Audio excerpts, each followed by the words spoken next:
All right, it is 10:20 a.m. the first day after Christmas, and there were a couple setups, and I did have one trade that ended up being the scratch here with GTII, and I want to go over it.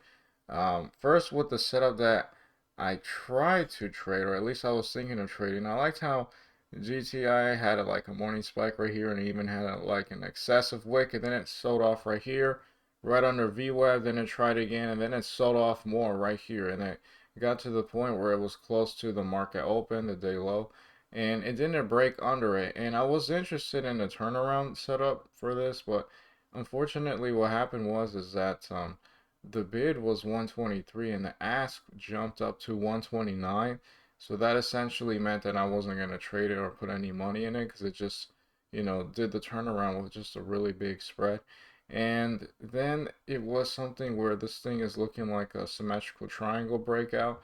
You can see the two lines here, and it was breaking the upper part of it. So I was thinking that it could be a setup where, it breaks out and then it uptrends and maybe it gets to the day highs and maybe try to uptrend even more if it wants to. I did buy at 10:08, 250 shares at 130, which was right here at 10:08. So right here is when I entered. And unfortunately, right after I entered, the volume really dried up and it just wasn't looking too nice. And although it was uptrending, it did get as high as 132. I didn't like how it was just with no volume basically. And then there was a big wall of sellers, at least compared to the amount of volume this is having, right above 132. So I did try to sell. I wasn't able to get out at 131, which was at the bid. I think a few seconds, before I placed the order, it just started to, downtrend, and that didn't, work in my favor, of course. And I did get out ultimately at 130, so I was out right here, and I did enter at 130 right here. And yeah, unfortunately, that was the case. Now I could have probably have tried to hold on to the setup using the trend line, and maybe I could have sold slightly better. But the theory was, you know, um, disproven in that it didn't really uptrend after breaking this part of the symmetrical triangle because it didn't have volume. I was also looking at, I think this one. Yeah, this one also for like a morning panic bounce play, and I also liked how, even though it was a morning panic bounce play in theory, it was trading right at the highs if you look at the chart here, so it could be something where, it just kind of sells off and then it wipes out a bunch of sellers and then it continues the uptrend and then ideally, in this case, break the day high as well and be like a nice breakout green candle right here on the daily chart. That wasn't the case here, and that it didn't break above the day high, but it did do the morning panic bounce play, and this was similar to GTII. I was watching it, and what happened was is that it had like a widespread candle right here as well, so that kind of killed my interest in taking the setup here. And yeah, that's pretty much about it. LWLG, I could have in theory have taken the entry. This one didn't really jump like the other ones, but it does kind of skip on air.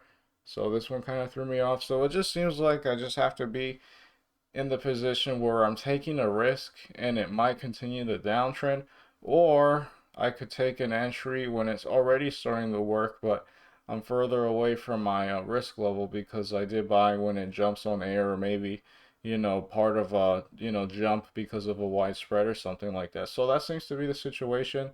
There isn't anything that I want to trade right now. I'll still look, but there isn't anything that's like super nice or ideal. I'll make an update later. Alright, it is 10:34. I did something I don't normally do, which is trade a listed stock, and this one particular is Tesla. I traded it because it looks like an inverse head and shoulders, shoulder here, head, and then the shoulder. And I had a great entry. I just did not sell very well, but let's go over it. I did buy 5 shares because I think I have a $10 risk level with listed stocks because I don't necessarily consider myself to be really good at trading listed stocks compared to OTCs. And I really don't know if I traded the right amount of shares because I was just looking at the chart the way it was, and I knew I wasn't gonna have enough time to really, figure out what's the right amount of shares. But in theory, I was in it right here at 1032. Worst case scenario, it looks like it's gonna break the day low, which is 114.12. So I'm in it right here. If it breaks the day low, I'm out. Or at least if it looks like it's going to break the day low, because when my risk level is the day low, I'll get out. Even if it looks like it's going to break the day low and then it doesn't and it ultimately turns around, I just don't like, risking the day low actually breaking because there could be a lot of slippage. So that was a situation. I'm in it here again. The shoulder, best case scenario, it gets to VWAP and then some. And I did sell two shares when it was starting to work at 1033, which was right here at this 1479 level. And then I sold the rest of three shares I had left the next minute. I didn't like how see how these two trend lines. I don't like how I wasn't really able to have a trend line to um hold on to the position. I guess besides this one right here, because I just don't like how I was able to draw a trend line here for the bottom part. If it breaks under the trend line, I'm out to trade. But then for the top part, it was kind of really aggressive. But I guess if I was just more patient, I could still be in the setup if I was trading it perfectly. I'd probably be out if it breaks this, maybe this 98 level, because it could easily struggle with all this resistance and head back under. I could have sold this much better, I think. I think I'd be out of this setup right now with my sell right here because it just opened under the trend line, the downtrending, not the downtrending, but the lower trend line. Even if it continues the uptrend, I would have gotten out of the position right there. So I could have had a much better sell at 115. I guess it wasn't horrible. Yeah, my best sell was at 115.34 at 1034. Right here is when I got out. It wasn't horrible, but I could have given it more time, and if it were to have worked out, I would have been a lot more salty. But it is under the trend line. Even if it gets to VWAP later, it's under this trend line. I'd be out of the trade. So I had this one trade here. I don't know. I made like $3 from this trade. I don't know if I had the right amount of shares. Maybe I did. Maybe I didn't. I don't think I'm going to trade anything else. I guess I am kind of like an addict because I feel like I got my fix, even though it's just a tiny amount, not necessarily something I normally trade. But I guess I'll keep looking for setups. I gotta check to see if there's any OTCs that is running like crazy, especially in these low volume days. I'll make an update later. Alright, I didn't want to do this recording until it was going to break the day low, which it did end up doing. And I did try a trade with LWLG. Unfortunately, this one did not work out. And this was just me trying to pick apart where it looked like it was trying to break this overall trend line, this downtrending trend line, and see if it could eventually try to make a move somewhere near VWAP. Normally, if it's like really beaten up, although it can happen, they don't normally get to VWAP, and I thought this could have been a setup. I also liked how there were like these big buys with lots of volume, and I thought maybe this could be something where, it might try to turn around eventually because perhaps a lot of volume is going on right here, especially if it's like a big seller and they're getting their shares out and now all the selling is done and they could try to turn around, but it's not the case. It is continuously downtrending, and I'm looking at the chart. There are times where, like right here, it just downtrends and it doesn't really ever bounce. In fact, this one didn't really do much, although it had a bit of a gap up the next day, then it sold off. So yeah, this thing is officially broken the day low, which was 404, and it held it for a while. And I did take a buy right here at 107. I bought 200 shares at 407 and a half, so right around here. And it did uptrend a little bit. And I liked how, it broke past the trend line and it did start to uptrend, and I even had this one right here. And I thought the really significant level was 406. If that was going to break, that would have been really bad because it was around where this uptrending trend line was. And it just seems like a point where if it were to have broken under it, it would be pretty bad. Even if you look at the candles right here, it just seems not too good if it were to have, been there. And yeah, it did eventually start to downtrend.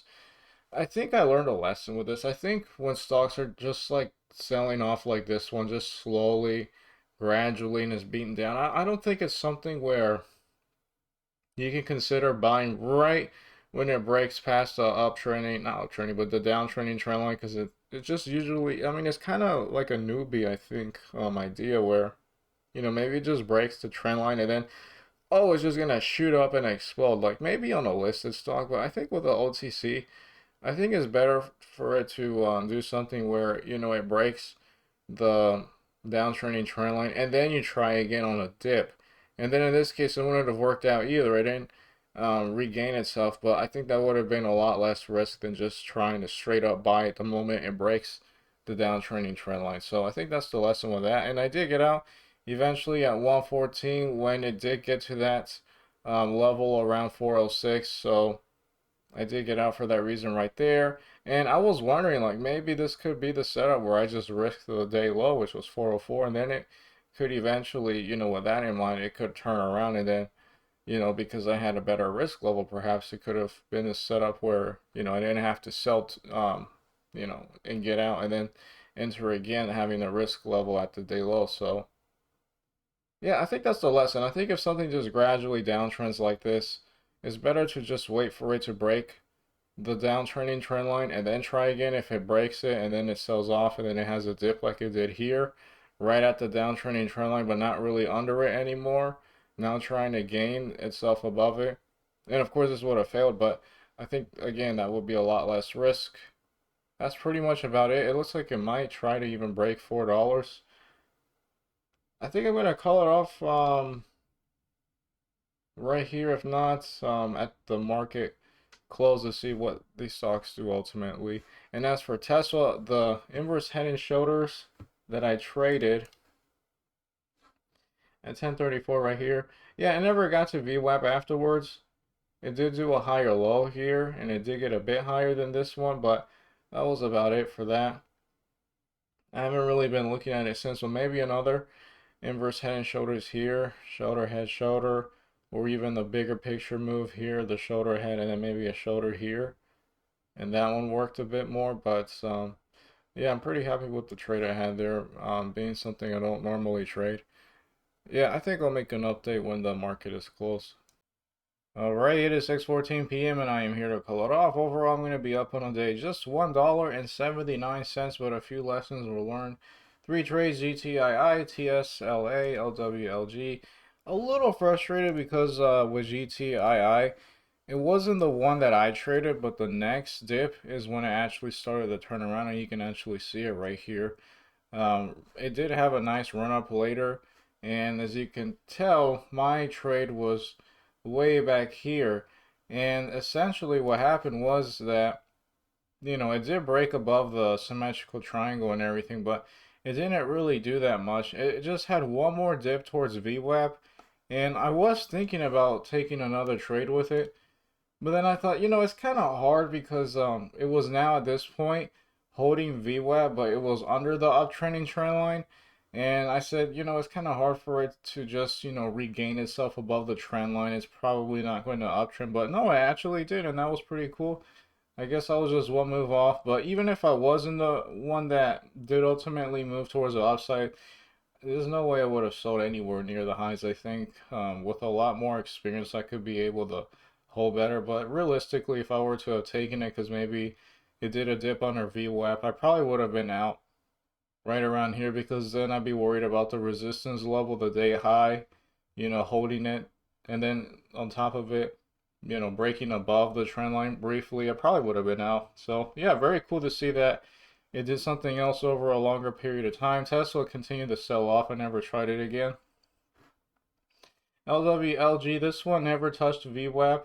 It did continue the downtrend. It wasn't until that it put up somewhat of a higher low right here that it actually kind of tried to bounce, but it didn't really do that much. And as you can see right here, the volume was, see if I can get it, yeah, like 110,000 shares. It almost makes me feel like maybe these were like buys right here, and then it didn't really work out. So then once it was starting to make a move towards VWAP, that person just dumped their shares and took a loss. So yeah, that was pretty much it.